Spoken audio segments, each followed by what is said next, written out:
kuréel gii di mouvement Sauvons la République doggu sàmm sunu réew ëmb ay parti politique ak kilifa ci wàllu politique mbaa société civile bi daal dina yóot ab bataaxal conseil constitutionnel càkkutéef gën ca béral mooy nañu constaté démission président Bassirou Diomaye Faye ndax neenu amul benn doxalinu président war a doxal te mu ne ca lañu gis ñoom mooy dafa wàccee nguur gi premier ministre Ousmane Sonko te du kooka la askan wi fal. FTN Média jokkoo ci kenn ci kilifa yi bokk ci boobaleb kuréel di commissaire ba woon Cheikh Sadibou Keita mu leeralal ñu dëgg-dëgg li waral ñu def lu ni mel yëgle na itam ne daanaka lu mel noonu moo waral ñu jàpp ab manifestation ajjuma juróom-ñaari fan weeru juin bu ñetti waxtu jotee kon dañuy ànd déglu Cheikh Sadibou Keita commissaire de police ba woon mu indil ñu ay leeral ci seen taxawaay boobu ak ba fan la ñu nar a egg balay booba ñu ngi leen di ñaan ngeen aimé vidéo bi partagé ko ngir may ñeneen ñu mun ci jot bu leen fàtte itam abonné ci seen chaîne FTN Média te bës cloche bi ngir dara dootu leen rëcc. waaw lii démarche la bi nga xam ni sénégalais bu nekk mënoon na ko jël parce que démarche républicaine la ak patriotique ku bugg Sénégal rek ku bugg réew mi rek war nga mën a taxaw fii donc amuñu benn prétention que ni lu particulier la mais dafa war a nekk lu tax mu war a nekk c'est parce que Sénégal gii bu ñu jógee avant ñu ñëw ci élection yi dañu gisoon ni ay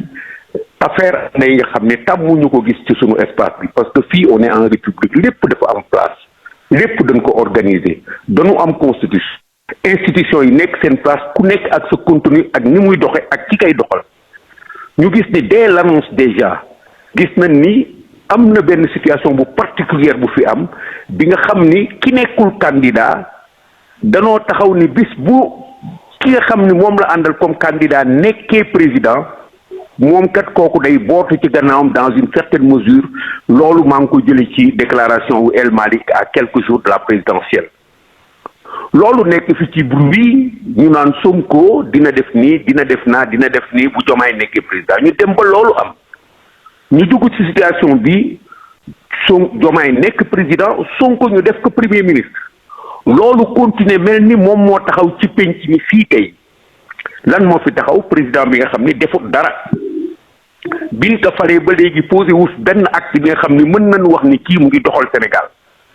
lu dul voyagé na fi fukki yoon mais à côté de ça ñu ngi gis premier ministre bi ci lépp république bi moom moo taxaw nekk ci kanam dafa mel ni Diomaye benn meuble président Diomaye benn meuble la bu nekk fii rek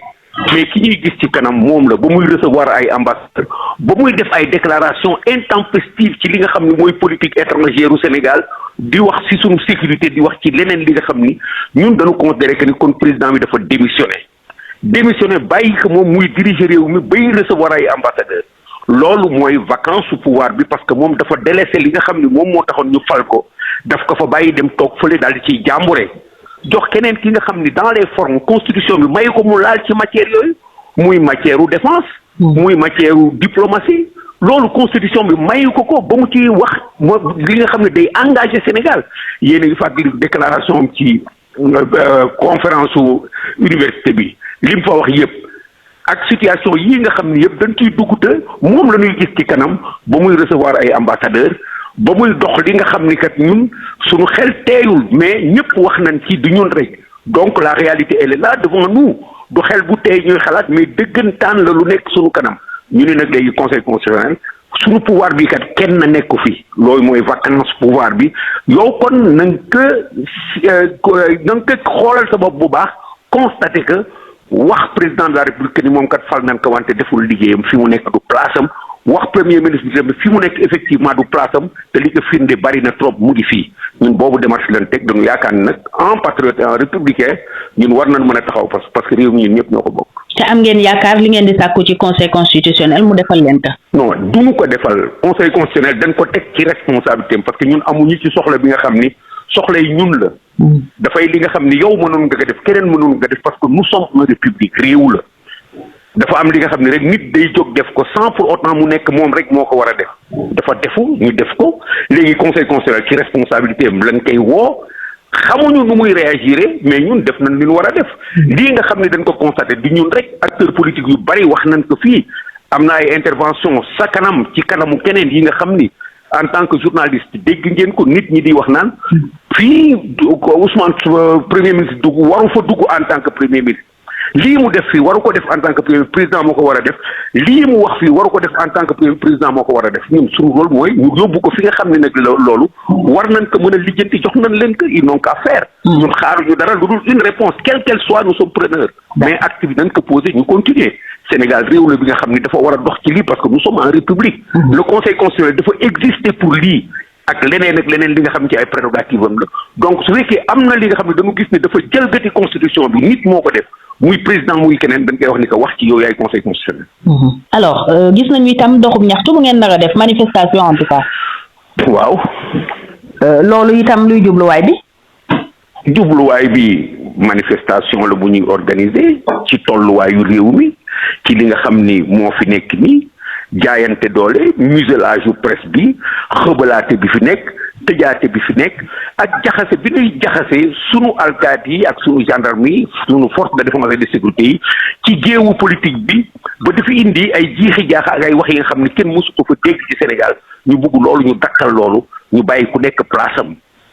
loolu am nañu droit def ko loi bi moo ko permettre dañuy taxaw dem toog def toogaayu ñaxtu bi nga xam ni dañuy wane ni loolu am na fi kat il faut que nit ñi di wax ci yooyu. Le mouvement Sauvons la République Doggu Sàmm Sunu Réew, regroupant des formations politiques et des personnalités publiques, a saisi ce lundi 3 juin le Conseil constitutionnel d'une lettre au fin de constater la démission tacite et la vacance du pouvoir de fait du chef de l'État Bassirou Diomaye Faye au profit de son premier ministre Ousmane Sonko. L'ancien commissaire de police Cheikhna Cheikh Sadibou Keita, une des personnalités publiques membres de cette organisation, annonce aussi une manifestation à la place de l'Indépendance le vendredi 7 juin pour presque les mêmes raisons. Sans plus tarder, nous allons vous proposer de l'écouter, mais avant cela, nous vous prions d'aimer et de partager la vidéo. N'oubliez surtout pas de vous abonner et d'appuyer sur la cloche pour ne plus rien rater. Mais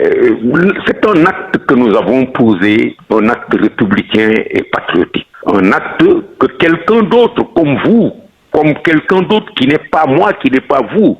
mais parce qu'il est sénégalais, citoyen et responsable, devrait pouvoir poser. Pourquoi? Parce que cela correspond à ce qui se passe aujourd'hui dans le pays et qui inquiète. Nous avons sollicité du Conseil constitutionnel qu'il constate la vacance du pouvoir ici au Sénégal parce que nous avons constaté depuis très longtemps qu'il y a problème. Déjà avant l'élection du président Diomaye Faye, nous avons constaté que le débat était posé entre le président et celui qui n'était pas candidat et qui est son patron politique, si je peux dire, à savoir le président de PASTEF, qui n'était pas candidat, mais qui aujourd'hui est devenu Premier ministre. Il était question de savoir où est-ce qu'il va aller être positionné si son candidat, qui est l'actuel président Bassirou Diomaye Faye, arrivait au pouvoir. Et les gens de spéculer un peu partout pour lui trouver un rôle à côté, au-dessus ou en bas, n'importe comment. Il est arrivé président et nous nous retrouvons dans la situation comme celle-là, Bassirou Diomaye Faye, président de la République, et Ousmane Sonko, Premier ministre. Cela aurait pu se passer normalement sans qu'on ait rien à dire, parce que tout à fait normal. Sonko est un citoyen sénégalais. Le nommer Premier ministre, ça n'a rien d'extraordinaire. Si ce n'était pas cette particularité de ce couple-là qui est parti, Sonko Moïse Diomaye, Diomaye Moïse Sonko, depuis la campagne électorale, et qui est venu s'installer au pouvoir pour nous permettre de constater que le président ne fonctionne pas. Le président a délaissé toutes ses fonctions, ses prérogatives tirées de la Constitution, surtout celles particulièrement liées à la diplomatie et à la défense. Il les a délaissées au profit du Premier ministre, qui agit comme un véritable chef d'État, qui reçoit les diplomates accrédités au Sénégal, qui se prononce sur des questions de défense et qui est à l'origine de certaines situations extrêmement graves, on dit, jusqu'à ce que le contraire soit prouvé, et qui nous amène à dire que aujourd'hui le président ne nous gouverne pas, c'est le Premier ministre qui nous gouverne. Surtout quand il s'en va s'impliquer à des endroits où la Constitution ne réserve de pouvoir intervenir que le président de la République. Nous avons introduit une requête au niveau du Conseil constitutionnel pour constater tout cela et pour demander à ce qu'on en tire toutes les conséquences de droit. Voilà ce que nous avons fait et nous considérons que chaque Sénégalais est en devoir de le faire. Vous avez aussi été voir le préfet pour déposer une information concernant une manifestation prévue le 7 juin. Quel est le but de cette manifestation? Mais c'est toujours dans la même veine. Le pays a besoin de ça. Nous avons besoin de présence diligente, patriotique, citoyenne et responsable. Face à un pouvoir qui se donne la permission de tenter d'intimider les gens à gauche et à droite, de procéder à des arrestations, d'accumuler des détenus politiques en l'espace de 2 mois, c'est inconcevable.